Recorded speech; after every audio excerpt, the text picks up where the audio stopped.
Historia de un alma. Sexto audio. Capítulo quinto. Después de la gracia de Navidad, de 1886 a 1887.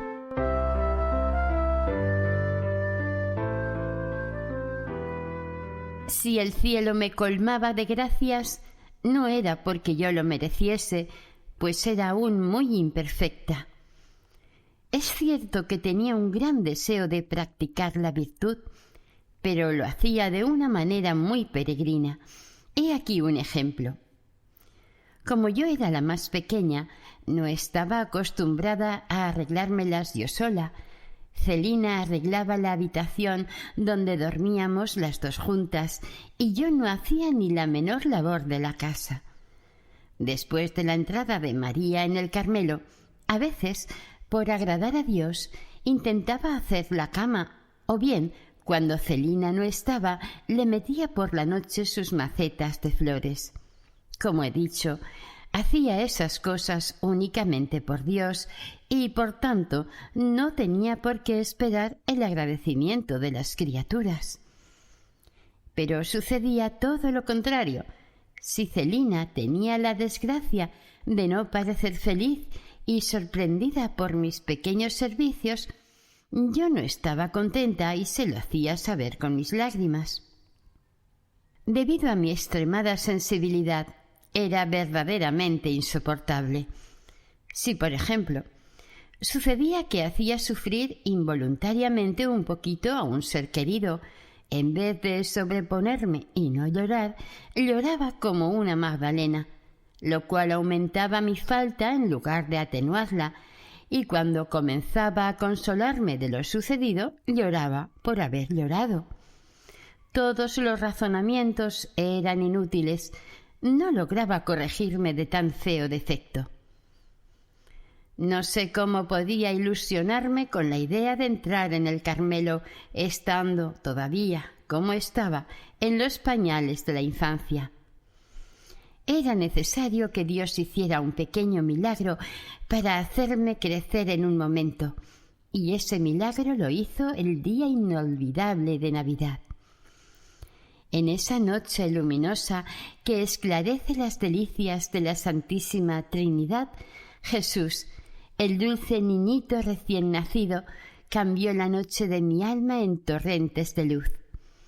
En esta noche, en la que Él se hizo débil y doliente por mi amor, me hizo a mí fuerte y valerosa, me revistió de sus armas, y desde aquella noche bendita ya no conocí la derrota en ningún combate, sino que, al contrario, fui de victoria en victoria y comencé, por así decirlo, una carrera de gigante. Se secó la fuente de mis lágrimas y en adelante ya no volvió a abrirse sino muy raras veces y con gran dificultad, lo cual justificó estas palabras que un día me habían dicho: «Lloras tanto en la niñez que más tarde no tendrás ya lágrimas que derramar». Fue el 25 de diciembre de 1886 cuando recibí la gracia de salir de la niñez, en una palabra, la gracia de mi total conversión. Volvíamos de la misa de gallo, en la que yo había tenido la dicha de recibir al Dios fuerte y poderoso. Cuando llegábamos a los Buissonets, me encantaba ir a la chimenea a buscar mis zapatos. Esta antigua costumbre nos había proporcionado tantas alegrías durante la infancia que Celina quería seguir tratándome como a una niña por ser yo la pequeña de la familia. Papá gozaba al ver mi alborozo y al escuchar mis gritos de júbilo a medida que iba sacando las sorpresas de mis zapatos encantados, y la alegría de mi querido rey aumentaba mucho más mi propia felicidad. Pero Jesús, que quería hacerme ver que ya era hora de que me liberase de los defectos de mi niñez, me quitó también sus inocentes alegrías. Permitió que papá, que venía cansado de la misa de gallo, sintiese fastidio a la vista de mis zapatos en la chimenea y dijese estas palabras que me traspasaron el corazón. Bueno, menos mal que este es el último año. Yo estaba subiendo las escaleras para ir a quitarme el sombrero. Celina, que conocía mi sensibilidad y veía brillar las lágrimas en mis ojos, sintió también ganas de llorar, pues me quería mucho y se hacía cargo de mi pena. «No bajes, Teresa», me dijo. «Sufrirías demasiado al mirar así de golpe dentro de los zapatos». Pero Teresa ya no era la misma. Jesús había cambiado su corazón. Reprimiendo las lágrimas, bajé rápidamente la escalera y, conteniendo los latidos del corazón, cogí los zapatos y, poniéndolos delante de papá, fui sacando alegremente todos los regalos con el aire feliz de una reina. Papá reía, recobrado ya su buen humor, y Celina creía estar soñando. Felizmente era una hermosa realidad. Teresita había vuelto a encontrar la fortaleza de ánimo que había perdido a los 4 años y medio, y la conservaría ya para siempre. Aquella noche de luz comenzó el tercer período de mi vida, el más hermoso de todos, el más lleno de gracias del cielo. La obra que yo no había podido realizar en 10 años, Jesús la consumó en un instante, conformándose con mi buena voluntad, que nunca me había faltado. Yo podía decirle, igual que los apóstoles: «Señor, me he pasado la noche bregando y no he cogido nada». Y más misericordioso todavía conmigo que con los apóstoles, Jesús mismo cogió la red, la echó y la sacó repleta de peces. Hizo de mí un pescador de almas, y sentí un gran deseo de trabajar por la conversión de los pecadores, deseo que no había sentido antes con tanta intensidad. Sentí, en una palabra, que entraba en mi corazón la caridad. Sentí la necesidad de olvidarme de mí misma para dar gusto a los demás, y desde entonces fui feliz. 1. La sangre de Jesús. Un domingo, mirando una estampa de nuestro Señor en la cruz, me sentí profundamente impresionada por la sangre que caía de sus divinas manos. Sentí un gran dolor al pensar que aquella sangre caía al suelo sin que nadie se apresurase a recogerla. Tomé la resolución de estar siempre con el espíritu al pie de la cruz para recibir el rocío divino que goteaba de ella, y comprendí que luego tendría que derramarlo sobre las almas. También resonaba continuamente en mi corazón el grito de Jesús en la cruz: «Tengo sed». Estas palabras encendían en mí un ardor desconocido y muy vivo. Quería dar de beber a mi amado, y yo misma me sentía devorada por la sed de almas. No eran todavía las almas de los sacerdotes las que me atraían, sino las de los grandes pecadores. Ardían deseos de arrancarles del fuego eterno, y para avivar mi celo, Dios me mostró que mis deseos eran de su agrado. 2. Pranzini, mi primer hijo. Oí hablar de un gran criminal que acababa de ser condenado a muerte por unos crímenes horribles. Todo hacía pensar que moriría impenitente. Yo quise evitar a toda costa que cayese en el infierno y, para conseguirlo, empleé todos los medios imaginables. Sabiendo que por mí misma no podía nada, ofrecí a Dios todos los méritos infinitos de nuestro Señor y los tesoros de la Santa Iglesia. Y por último, le pedí a Celina que encargase una misa por mis intenciones, no atreviéndome a encargarla yo misma por miedo a verme obligada a confesar que era por Pranzini, el gran criminal. Tampoco quería decírselo a Celina, pero me hizo tan tiernas y tan apremiantes preguntas que acabé por confiarle mi secreto. Lejos de burlarse de mí, me pidió que la dejara ayudarme a convertir a mi pecador. Yo acepté agradecida, pues hubiese querido que todas las criaturas se unieran a mí para implorar gracia para el culpable. En el fondo de mi corazón yo tenía la plena seguridad de que nuestros deseos serían escuchados. Pero para animarme a seguir rezando por los pecadores, le dije a Dios que estaba completamente segura de que perdonaría al pobre infeliz de Pranzini y que lo creería, aunque no se confesase ni diese muestra alguna de arrepentimiento. Tanta confianza tenía en la misericordia infinita de Jesús, pero que simplemente para mi consuelo le pedía tan solo una señal de arrepentimiento. Mi oración fue escuchada al pie de la letra. A pesar de que papá nos había prohibido leer periódicos, no creí desobedecerle leyendo los pasajes que hablaban de Pranzini. Al día siguiente de su ejecución cayó en mis manos el periódico La Croix. Lo abrí apresuradamente. ¿Y qué fue lo que vi? Las lágrimas traicionaron mi emoción y tuve que esconderme. Pranzini no se había confesado. Había subido al cadalso y se disponía a meter la cabeza en el lúgubre agujero, cuando de repente, tocado por una súbita inspiración, se volvió, cogió el crucifijo que le presentaba el sacerdote y besó por 3 veces sus llagas sagradas.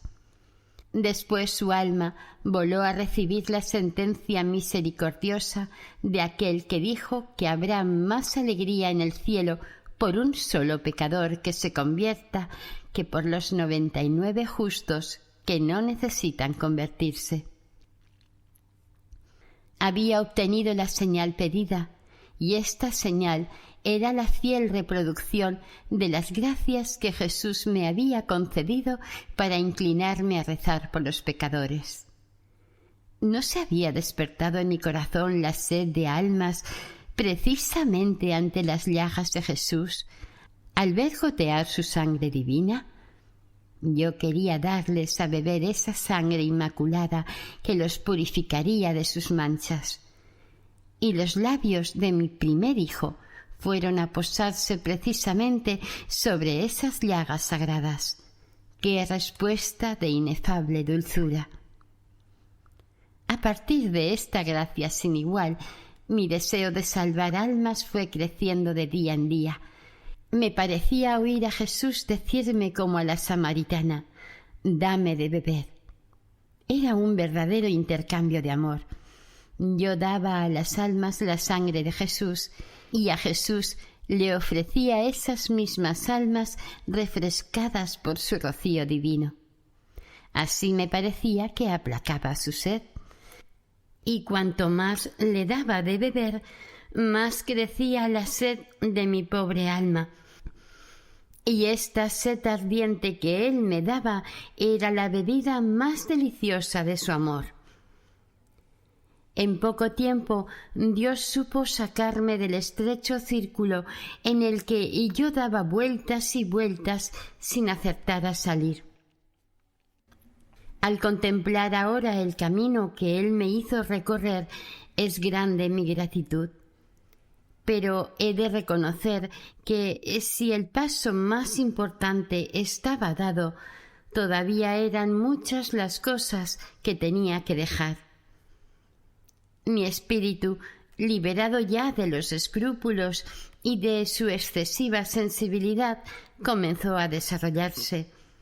Yo siempre había amado lo grande, lo bello, pero en esta época me entraron unos deseos enormes de saber. No me conformaba con las clases y con los deberes que me ponía mi profesora, y me dediqué a hacer por mi cuenta estudios extras de historias y de ciencias.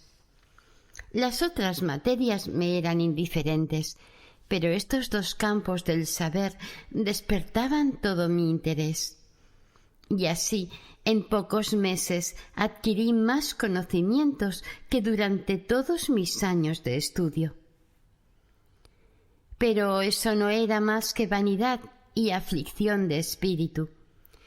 Me venía con frecuencia a la memoria el capítulo de la imitación en que se habla de las ciencias, pero no obstante yo encontraba la forma de seguir diciéndome a mí misma que, estando en edad de estudiar, ningún mal había en hacerlo. No creo haber ofendido a Dios, aunque reconozco que perdí inútilmente el tiempo, pues sólo le dedicaba un número limitado de horas que no quería rebasar a fin de mortificar mi deseo exacerbado de saber. Estaba en la edad más peligrosa para las chicas, pero Dios hizo conmigo lo que cuenta Ezequiel en sus profecías. Al pasar junto a mí, Jesús vio que yo estaba ya en la edad del amor. Hizo alianza conmigo y fui suya. Extendió su manto sobre mí, me lavó con perfumes preciosos, me vistió de bordados y me adornó con collares y con joyas sin precio. Me alimentó con flor de harina, miel y aceite en abundancia. Me hice cada vez más hermosa a sus ojos y llegué a ser como una reina. Sí, Jesús hizo todo eso conmigo.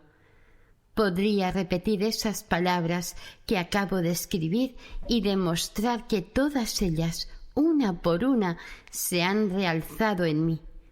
Pero las gracias que he referido más arriba son ya prueba suficiente de ello. Solo voy a hablar del alimento que me dio en abundancia. 3. La imitación y Arminjon. Desde hacía mucho tiempo yo me venía alimentando con la flor de harina contenida en la imitación. Este era el único libro que me ayudaba, pues no había descubierto todavía los tesoros escondidos en el Evangelio. Me sabía de memoria casi todos los capítulos de mi querida imitación, y ese librito no me abandonaba nunca. En verano lo llevaba en el bolsillo y en invierno en el manguito. Era ya una costumbre. En casa de mi tía se divertían mucho a costa de eso, y abriéndolo al azar me hacían recitar el capítulo que tenían ante los ojos. A mis 14 años, con mis deseos de saber, Dios pensó que era necesario añadir a la flor de harina miel y aceite en abundancia. Esa miel y ese aceite me los hizo encontrar en las charlas del señor abate Arminjon sobre el fin del mundo presente y los misterios de la vida futura. Este libro se lo habían prestado a papá mis queridas carmelitas. Por eso, contra mi costumbre, pues yo no leía los libros de papá, le pedí permiso para leerlo. Esa lectura fue también una de las mayores gracias de mi vida. La hice asomada a la ventana de mi cuarto de estudio y la impresión que me produjo es demasiado íntima y demasiado dulce para poder contarla. Todas las grandes verdades de la religión y los misterios de la eternidad sumergían mi alma en una felicidad que no era de esta tierra. Vislumbraba ya lo que Dios tiene reservado para los que le aman, pero no con los ojos del cuerpo, sino con los del corazón. Y viendo que las recompensas eternas no guardaban la menor proporción con los insignificantes sacrificios de la vida, quería amar apasionadamente a Jesús y darle 1000 muestras de amor mientras pudiese. Copié varios pasajes sobre el amor perfecto y sobre la acogida que Dios dispensará a sus elegidos cuando Él mismo sea su grande y eterna recompensa. Y repetía sin cesar las palabras de amor que habían abrasado mi corazón. Celina se había convertido en la confidente íntima de mis pensamientos. Desde la noche de Navidad ya podíamos comprendernos. La diferencia ya no existía, pues yo había crecido en estatura y sobre todo en gracia. Anteriormente a esta época yo me quejaba con frecuencia de no conocer los secretos de Celina. Ella me contestaba que yo era demasiado pequeña y que tendría que crecer la altura de un taburete para que pudiese tener confianza en mí. A mí me gustaba subirme a aquel precioso taburete cuando estaba junto a ella y le decía que me hablase íntimamente, pero la treta no me daba resultado, la distancia nos seguía separando. Jesús, que quería hacernos progresar juntas, formó en nuestros corazones unos lazos más fuertes que los de la sangre. Nos hizo hermanas del alma. Se hicieron realidad en nosotras las palabras del cántico espiritual de San Juan de la Cruz, cuando la esposa exclama, hablando al esposo: «A zaga de tu huella, las jóvenes discurren el camino. Al toque de centella, el adobado vino, emisiones de bálsamo divino». Sí, seguíamos muy ligeras las huellas de Jesús. Las centellas de amor que Él sembraba a manos llenas en nuestras almas y el vino fuerte y delicioso que nos daba a beber hacían desaparecer de nuestra vista las cosas pasajeras y de nuestros labios brotaban emisiones de amor inspiradas por Él. Qué dulces eran las conversaciones que todas las noches teníamos en el mirador. Con la mirada hundida en la lejanía contemplábamos la blanca luna que se elevaba lentamente por detrás de los altos árboles, y los reflejos plateados que derramaba sobre la naturaleza dormida las brillantes estrellas que titilaban en el azul profundo, el soplo ligero de la brisa nocturna que hacía flotar las nubes de nieve. Y todo elevaba nuestras almas hacia el cielo, del que no contemplábamos todavía más que el límpido reverso. No sé si me equivoco, pero creo que la expansión de nuestras almas se parecía a la de Santa Mónica y su hijo cuando en el puerto de Ostia caían los dos sumidos en éxtasis a la vista de las maravillas del Creador. Me parece que recibíamos gracias de un orden tan elevado como las concedidas a los grandes santos. Como dice la imitación, a veces Dios se comunica en medio de un fuerte resplandor, a veces tenuemente velado bajo sombras y figuras. De esta manera se dignaba manifestarse a nuestras almas, pero qué fino y transparente era el velo que ocultaba a Jesús de nuestras miradas. No había lugar para la duda, ya no eran necesarias la fe ni la esperanza. El amor nos hacía encontrar en la tierra al que buscábamos. Al encontrarlo solo en la calle, nos besó, para que en adelante nadie pudiera despreciarnos.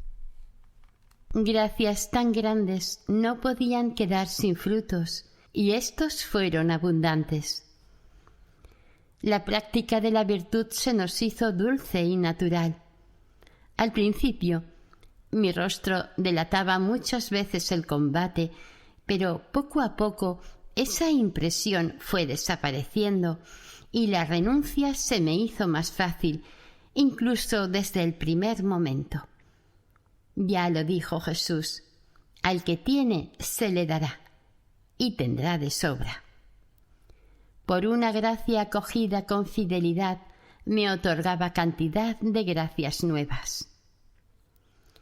Se entregaba a mí en la Sagrada Comunión con mucha más frecuencia de la que yo me hubiera atrevido a esperar.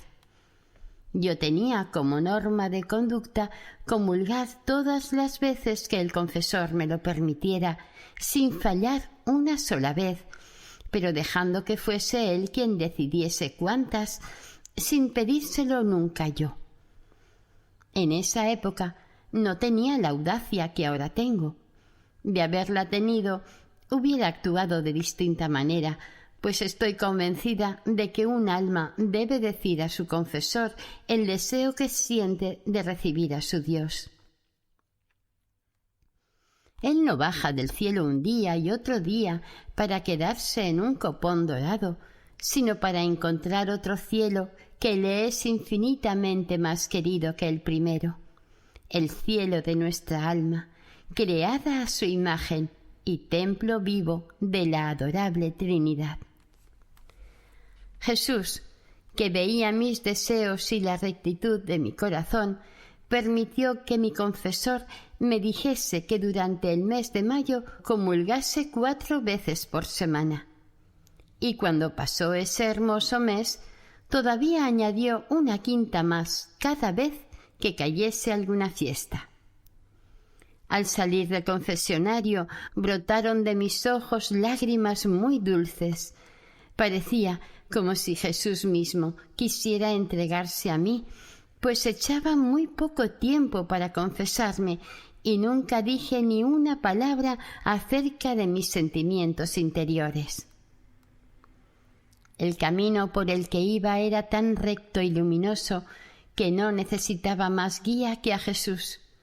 Comparaba a los directores a espejos fieles que reflejaban a Jesús en las almas, y decía que en mi caso Dios no se servía de intermediarios, sino que actuaba directamente Él. 4. Deseos de entrar en el Carmelo. Cuando un jardinero rodea de cuidados a una fruta que quiere que madure antes de tiempo, no es para dejarla colgada en el árbol, sino para presentarla en una mesa ricamente servida. Con parecida intención prodigaba Jesús sus gracias a su florecita. Él, que en todos los días de su vida mortal exclamó en un transporte de alegría: «Te doy gracias, Padre, porque has escondido estas cosas a los sabios y a los entendidos, y las has revelado a la gente sencilla». Quería hacer resplandecer en mí su misericordia. Porque yo era débil y pequeña, se abajaba hasta mí y me instruía en secreto en las cosas de su amor. Si los sabios, que se pasan la vida estudiando, hubiesen venido a preguntarme, se hubieran quedado asombrados al ver a una niña de 14 años comprender los secretos de la perfección, unos secretos que toda su ciencia no puede descubrirles a ellos, porque para poseerlos es necesario ser pobres de espíritu. Como dice San Juan de la Cruz en su cántico: «Sin otra luz ni guía, sino la que en el corazón ardía, aquesta me guiaba más cierto que la luz del mediodía, a donde me esperaba quien yo bien me sabía». Ese lugar era el Carmelo. Pero antes de sentarme a la sombra de aquel a quien deseaba, tenía que pasar por muchas pruebas. Pero la llamada divina era tan apremiante que si hubiera tenido que pasar entre llamas, lo habría hecho por ser fiel a Jesús. Solo encontré un alma que me animase en mi vocación, la de mi madre querida. Mi corazón encontró en el suyo un eco fiel, y sin ella yo no habría llegado en modo alguno a la ribera bendita que la había acogido a ella 5 años antes en su suelo impregnado del rocío celestial. Sí, hacía 5 años que yo estaba separada de ti, madre querida, y creía que te había perdido. Pero en el momento de la prueba fue tu mano la que me indicó el camino que debía seguir. Necesitaba ese consuelo, pues las visitas al locutorio del Carmelo me resultaban cada vez más penosas. No podía hablar de mis deseos de entrar sin verme rechazada. María pensaba que era demasiado joven y hacía todo lo posible por impedirme entrar. Y tu misma madre, a fin de probarme, tratabas a veces de moderar mi entusiasmo. En fin, que si no hubiese tenido verdadera vocación, me hubiera vuelto atrás desde el primer momento, pues en cuanto empecé a responder a la llamada de Jesús, me encontré con obstáculos. No quise hablarle a Celina de mis deseos de entrar tan joven en el Carmelo, y eso aumentó mi sufrimiento, pues me resultaba muy difícil ocultarle nada. Pero este sufrimiento no duró mucho, pues pronto mi hermanita querida se enteró de mi determinación y, lejos de intentar disuadirme, aceptó con un valor admirable el sacrificio que Dios le pedía. Para entender cuán grande era ese sacrificio, habría que saber hasta qué punto estábamos unidas. Una misma alma, por así decirlo, nos hacía vivir. Desde hacía algunos meses disfrutábamos juntas de la vida más dulce que unas jóvenes pudieran soñar. Todo alrededor de nosotras respondía a nuestros gustos. Teníamos una gran libertad. En una palabra, yo solía decir que nuestra vida era en la tierra el ideal de la felicidad. Pero apenas habíamos comenzado a saborear este ideal de la felicidad, tuvimos que renunciar libremente a él, y mi querida Celina no se rebeló ni por un instante. Sin embargo, podría haberse quejado, ya que Jesús no la llamaba a ella la primera. Tenía la misma vocación que yo, por lo que le tocaba a ella partir antes, pero así como en tiempos de los mártires, los que quedaban en la cárcel daban gozosos el beso de paz a sus hermanos que partían primero para combatir en la arena, y se consolaban pensando que tal vez a ellos se les reservaba para combates todavía mayores, igualmente Celina dejó alejarse a su Teresa y se quedó sola para el glorioso y sangriento combate al que Jesús le tenía destinada como privilegiada de su amor. Celina, pues, se convirtió en confidente de mis luchas y de mis sufrimientos, y tomó en ellos tanta parte como si se hubiera tratado de su propia vocación. De parte de ella no temía yo ninguna oposición. 5. Confidencia a mi padre. Lo que no sabía era qué medio emplear para decírselo a papá. ¿Cómo hablarle de separarse de su reina, a él que acababa de sacrificar a sus 3 hijas mayores? ¿Cuántas luchas interiores no tuve que sufrir antes de sentirme con ánimos para hablar? Sin embargo, tenía que decidirme. Yo iba a cumplir 14 años y medio y solo 6 meses nos separaban de la hermosa noche de Navidad en que había decidido ingresar a la misma hora en que el año anterior había recibido mi gracia. Escogí el día de Pentecostés para hacerle a mi papá mi gran confidencia. Todo el día estuve suplicando a los santos apóstoles que intercedieran por mí y que me inspiraran ellos las palabras que habría de decir. ¿No eran ellos, en efecto, quienes tenían que ayudar a aquella niña tímida que Dios tenía destinada a ser apóstol de apóstoles por medio de la oración y el sacrificio? Hasta por la tarde, al volver de vísperas, no encontré la ocasión de hablar a mi papaíto querido. Había ido a sentarse al borde del aljibe y desde allí, con las manos juntas, contemplaba las maravillas de la naturaleza. El sol, cuyos rayos habían perdido ya su ardor, doraba las copas de los altos árboles en los que los pajarillos cantaban alegres su oración de la tarde. El hermoso rostro de papá tenía una expresión celestial. Comprendí que la paz inundaba su corazón. Sin decir una palabra, fui a sentarme a su lado con los ojos bañados ya en lágrimas. Me miró con ternura y cogiendo mi cabeza la apoyó en su pecho diciéndome: «¿Qué te pasa, reinecita? Cuéntamelo». Luego, levantándose como para disimular su propia emoción, echó a andar lentamente, manteniendo mi cabeza apoyada en su pecho. A través de las lágrimas le confié mi deseo de entrar en el Carmelo, y entonces sus lágrimas se mezclaron con las mías. Pero no dijo ni una palabra para hacerme desistir de mi vocación. Simplemente se contentó con hacerme notar que yo era todavía muy joven para tomar una decisión tan grave. Pero yo defendí tan bien mi causa que papá, con su modo de ser sencillo y recto, quedó pronto convencido de que mi deseo era el de Dios y con su fe profunda me dijo que Dios le hacía un gran honor al pedirle así a sus hijas. Seguimos paseando un largo rato.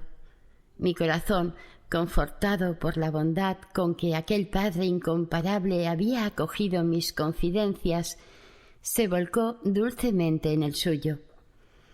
Papá parecía gozar de esa alegría serena que da el sacrificio consumado.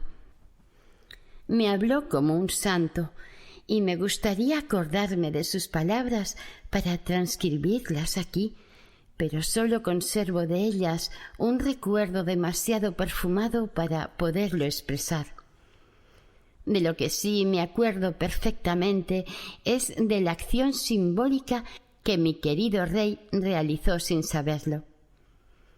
Acercándose a un muro poco elevado, me mostró unas florecillas blancas, parecidas a lirios en miniatura, y tomando una de aquellas flores me la dio, explicándome con cuán esmero Dios la había hecho nacer y la había conservado hasta aquel día. Al oírle hablar, me parecía estar escuchando mi propia historia. Tanta semejanza había entre lo que Jesús había hecho con aquella florecilla y con Teresita. Recibí aquella flor como una reliquia y observé que, al querer cogerla, papá había arrancado todas sus raíces sin troncharlas, como si estuviera destinada a seguir viviendo en otra tierra más fértil que el blando musgo en el que habían transcurrido sus primeras alboradas. Era exactamente lo mismo que papá acababa de hacer conmigo poco antes, al permitirme subir a la montaña del Carmelo y abandonar el dulce valle testigo de mis primeros pasos por la vida. Puse mi florecilla blanca en mi libro de la imitación, en el capítulo titulado «Del amor a Jesús sobre todas las cosas», y todavía sigue allí. Solo el tallo se ha roto muy cerca de la raíz, y Dios parece decirme con eso que pronto romperá los lazos de su florecita y que no la dejará marchitarse en la tierra. Una vez obtenido el consentimiento de papá, pensé que podría volar ya sin temor alguno hacia el Carmelo. Pero muchos y muy dolorosos contratiempos debían aún someter a prueba mi vocación.